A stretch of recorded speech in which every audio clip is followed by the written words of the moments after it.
Good morning, everybody, and happy Wednesday. You guys hear me okay?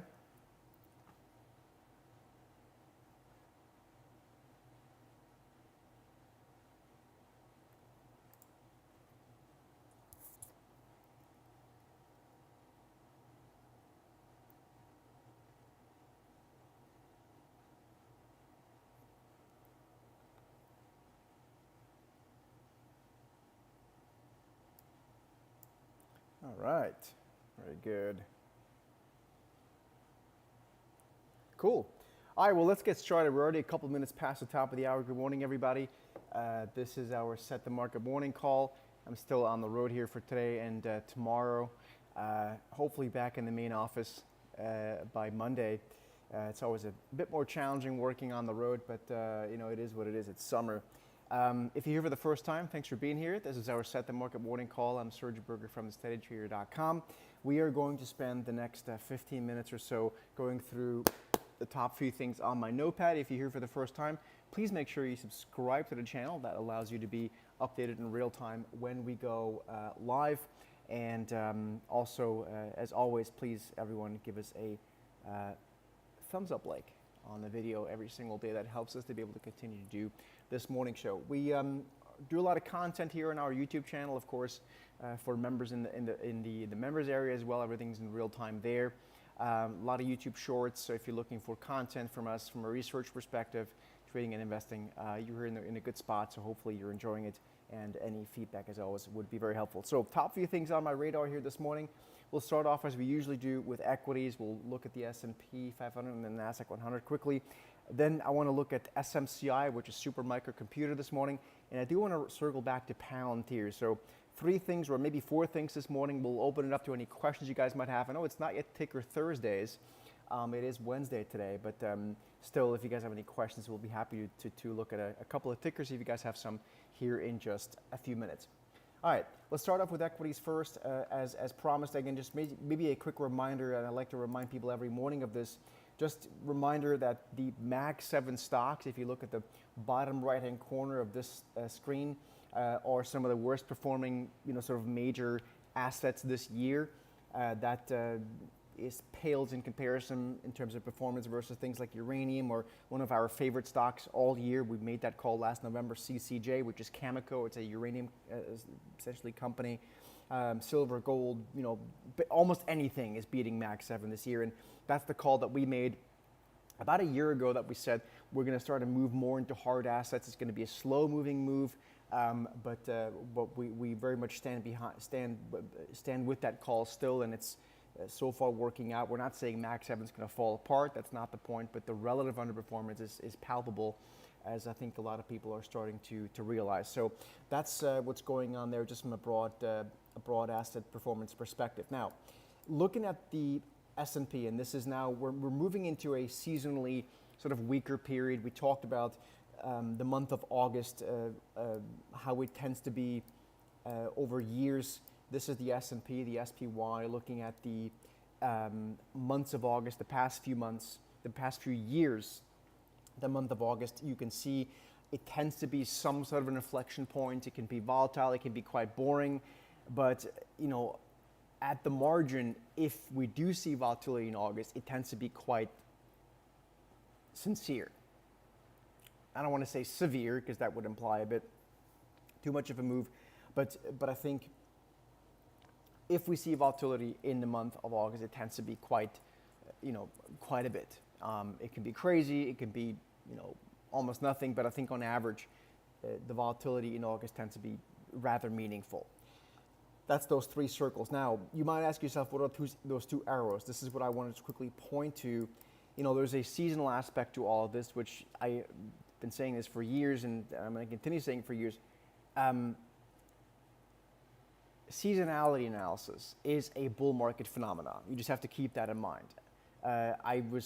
This morning, I took a long walk, and I was listening to a bunch of clips on one of the major financial news networks, and the perma bulls, which is what I like to call them, essentially their analysis is based on seasonality. You just have to keep that in mind. I know they don't tell you that, but it doesn't take much listening to them to realize that's all they're doing, right?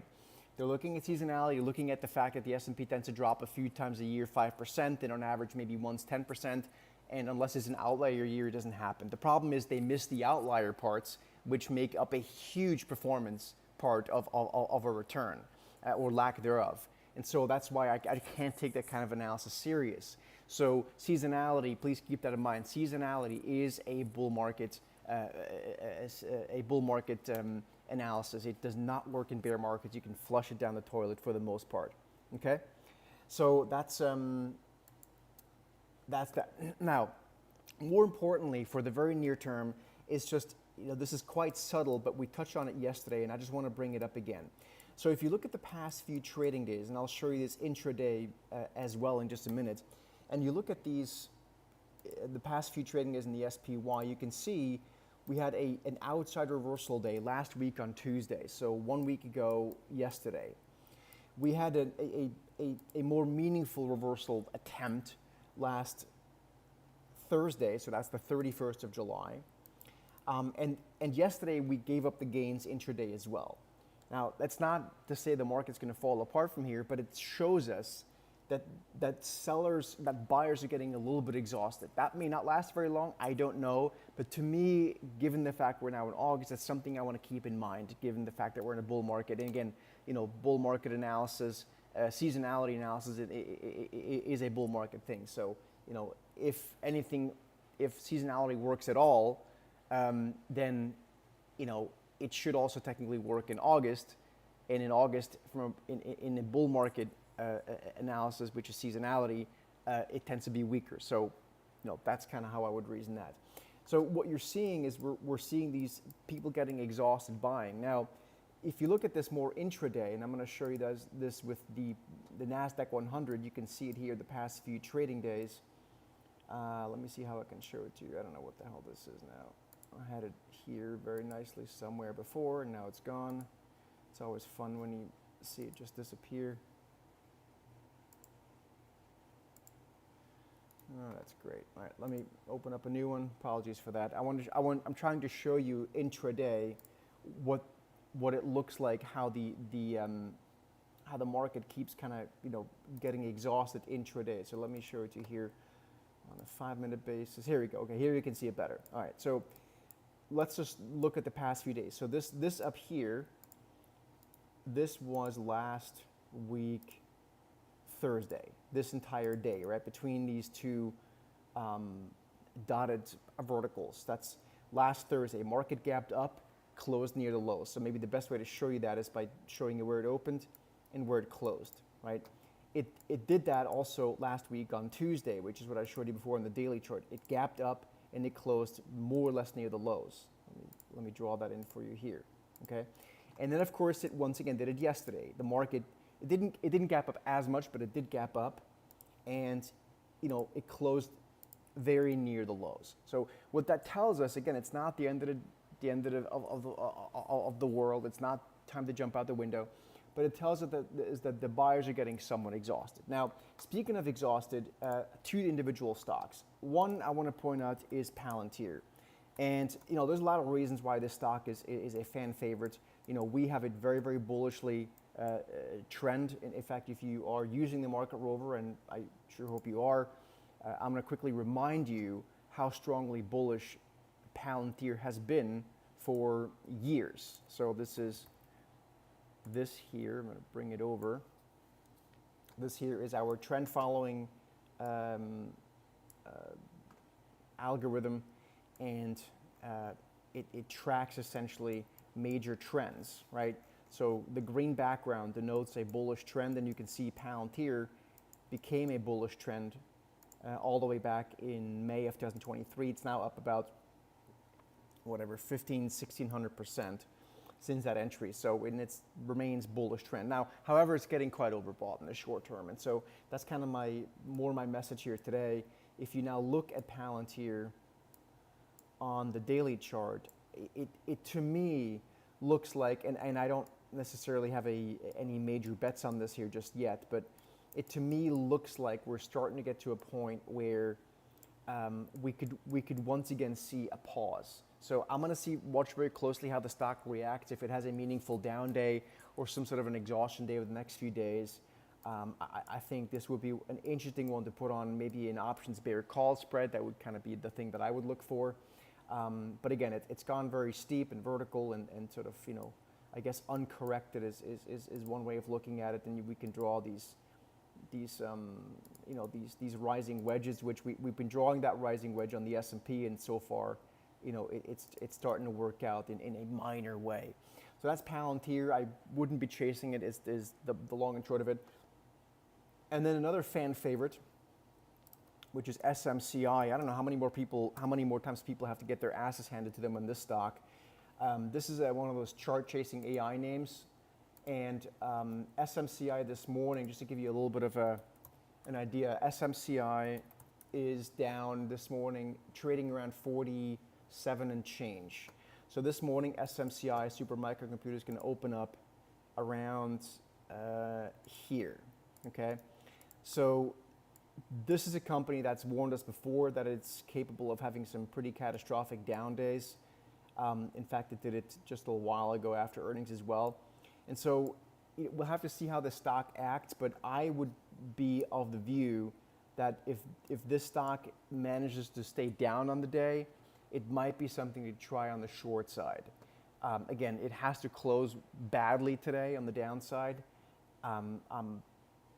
We have to see how it acts today, of course, before we make that call. But I think this one might be worth looking at on the short side. If it's the stock might be working on lower highs. So SMCI has been making a series of lower highs. You can look at the absolute high there, and then lower highs pretty much everywhere since then. So the question is this going to become another lower high here today or not? And we'll find out by the end of the day. So by tomorrow morning when we meet back here, we should be able to see. I think this one too could be interesting from a bear call perspective. Basically saying that the stock is overbought for now. But again, it's just too early to tell. We need to be able to determine on an end of day basis.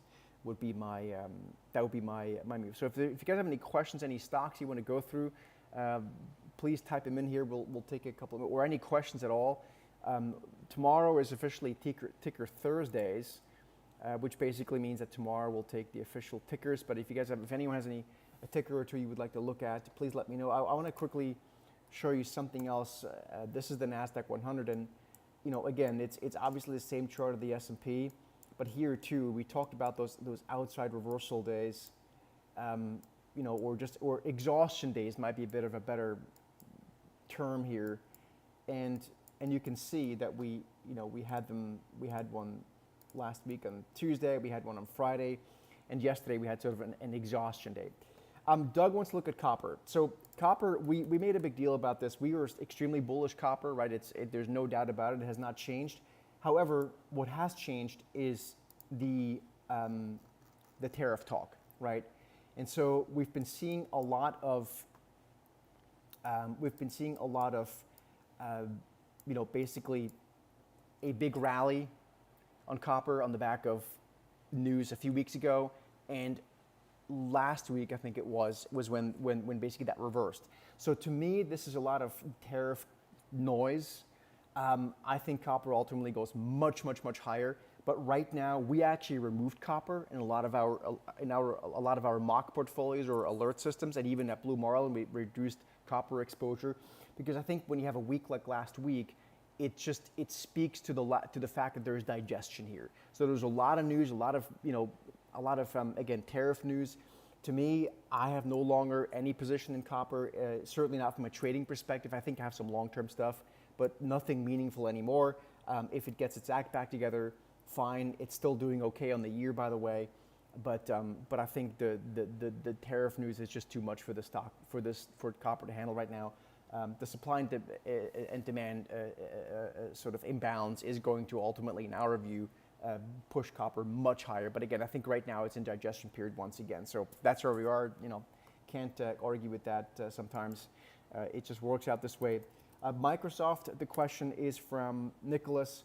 What do we think here? Well, I think Microsoft has a meaningful chance to fill its gap, which I think was the question is. Microsoft has had that classic, rally into earnings, that rising wedge we talked about. I think there's a good chance that Microsoft fills that gap. When it does that, I don't know, but it's not a big move for it to close this gap. I ultimately think the broad market needs to go down.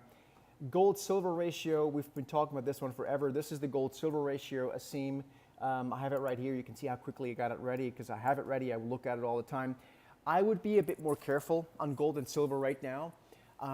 We've taken down our gold exposure. I personally sold about 2/3 of my long-term gold exposure about a few weeks ago, almost a month ago at this point. I'm happy to add to it at some point again soon, but I'm just not there yet. I have closed all of my silver futures as well.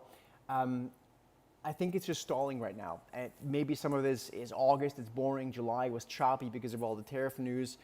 I don't see a meaningful momentum burst here just now. That might change today, I don't know. But yes, the gold-silver ratio is at a point where silver could start outperforming. I don't see any edge right now at this very moment in this. But I am very bullish silver.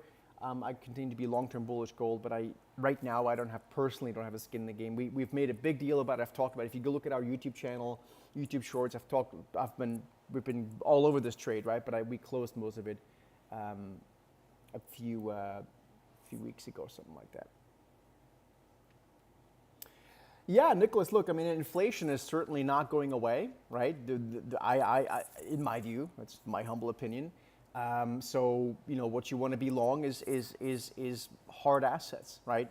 And that move is happening. So Nicholas is saying, can you revisit the inflation move? It's these are oil tanker moves. This is not fast clicking bozo stock going up and down every 2 seconds. These are major oil tanker moves you're talking about. So this is where most people are probably going to blow up their portfolio by not being long that stuff. Factually, this might be a good way to kind of end today's session. Here, in fact, we started it this way, right? So, Nicholas, if you look at this chart here, look at what's winning this year and look at what's losing this year, relatively speaking. At the very bottom right-hand corner, you have Mag 7 stocks. They're doing well. They're up 6% on the year, but they're up 6%. You know what's up a shit ton more? Almost everything else, right? Now, again, if you listen to talking heads on TV, they won't tell you that because it's not what clickbait gets them, and I get that.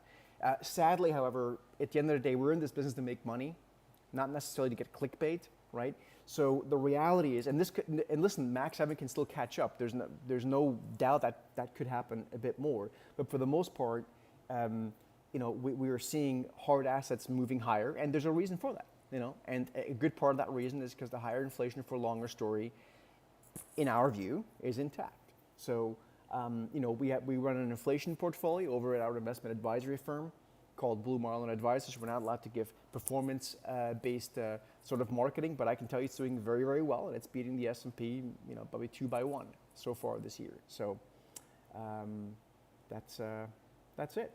All right, folks, I got to run. I'll thank you for being here. We'll see you guys back here tomorrow morning at, again, 9 o'clock Eastern time. If you're a member, we'll see you over in Trade Ops in a few minutes. Until then, be well.